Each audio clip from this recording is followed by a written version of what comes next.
رینڈ corporation of America کی جو highest level کا تھنک ٹینک ہے اور جس کی سفارشات پر وزارت خارجہ اور باقی وزارتیں عمل کرتے ہیں، ان کی رپورٹ میں مسلمانوں کو 4 حصوں میں تقسیم کیا گیا ہے۔ نمبر 1 وہ لوگ جو اسلام کو ایک نظام زندگی سمجھتے ہیں، پولیٹیکل سوشو اکنامک سسٹم بھی سمجھتے ہیں، ایک مذہب کے علاوہ۔ مذہب بھی ہے، عقائد بھی ہے، عبادات بھی ہے، رسومات بھی ہے، لیکن اس کے ساتھ ہی پولیٹیکل سوشو اکنامک سسٹم جو سمجھتے ہیں they are our enemy number 1. We have to crush them in whatever way it is possible. اس لیے کہ ہم اپنے مد مقابل کسی نظام کو کھڑا ہوا نہیں دیکھ سکتے۔ اور آپ سوچئے 40 برس جو کولڈ وار رہی وہ نظاموں کی جنگ تھی نا، اس میں مذہب کا تو کوئی سوال ہی نہیں تھا۔ ویسٹ میں بھی سب کے سب کیا تھے؟ عیسائی تھے۔ اور رشیا کے اندر کون تھے؟ USSR کی عظیم اکثریت کن پر مشتمل تھی؟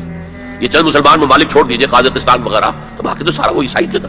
مذہب کا کوئی ایلیمنٹ نہیں تھا، ایلیمنٹ نظام کا تھا، ہمارا کیپٹلسٹک نظام، اور یہ کمیونسٹ نظام اس کا چیلنج بن کر آ گیا ہے۔ نتھنگ ڈوئنگ، برداشت نہیں کریں گے۔ تو فنڈامنٹل اس کے بارے میں تو ان کی پہلے پالیسی ڈکلیئرڈ ہے، we have to crush them.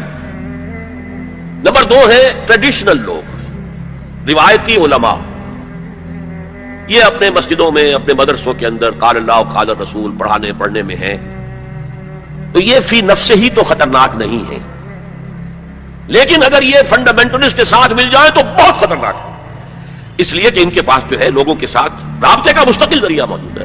ہر جمعے کو جلسہ عام ہو رہا ہے، چھوٹا سا جلسہ کرنے کے لیے بھی آپ کو کتنے پاپڑ بیلنے پڑتے ہیں، اس کا اشتہار شائع کیجئے، اس کی ڈنڈوری کیجئے، اس کا اعلان کیجئے، وہ کتنے آئیں گے؟ 200-400 آ گئے تو بڑی بات ہے۔ یہاں وہ کچے دھاگے سے بندے آ رہے ہیں، نہا دھو کر کپڑے بدل کر عطر لگا کر چلے آ رہے ہیں۔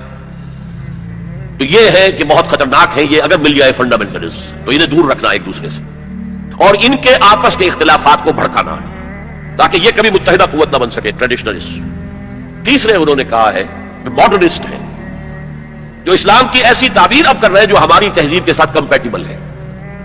یہ جو ری انٹرپریٹیشن آف اسلام ہو رہی ہے to make it compatible with the western civilization, وہ کہتے ہیں کہ یہ ہے اصل آدمی اور ان کی مدد کرنی چاہیے، انہیں سپورٹ کرنا چاہیے، ان کو امداد دینی چاہیے، اور ان کو میڈیا پر ان کی اپیئرنس کا اہتمام کرنا چاہیے، اس لیے کہ ان کے پاس کوئی اور ذریعہ تو ہے نہیں۔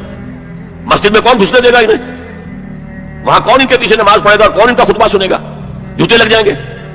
لہذا ان کو جو ہے میڈیا پر لاؤ، اور اس پر عمل ہو رہا ہے۔ اور آخر اس نے کہا جو خالص سیکولر مسلمان ہے وہ تو ہمارے ہی ہے، اس میں تو کوئی اشکال ہی نہیں ہے، جو یہ سمجھتے ہیں کہ اسلام نام ہے نماز روزہ حج زکات کا، عقائد کا، کچھ رسومات کا، عقیقہ ہے، شادی میں ایجاب و قبول ہے، مردہ کو دفنانا ہے، کفنانا ہے، بس تو کرتے رہیں گے، ہمارا تو کوئی ان سے جھگڑا نہیں ہے۔ باقی وہ اس کو کوئی سیاسی نظام، اس کو کوئی معاشی نظام، کوئی معاشرتی نظام سمجھتے ہی نہیں، سیکولر ہے۔ لہذا ان دونوں طبقات کو سپورٹ کرو، اور یہ جو 2 طبقات پہلے ہیں ان کے خلاف جدوجہد کرو۔ یہ ہے پالیسی ایڈوائز جو دی گئی ہے امریکہ کی حکومت۔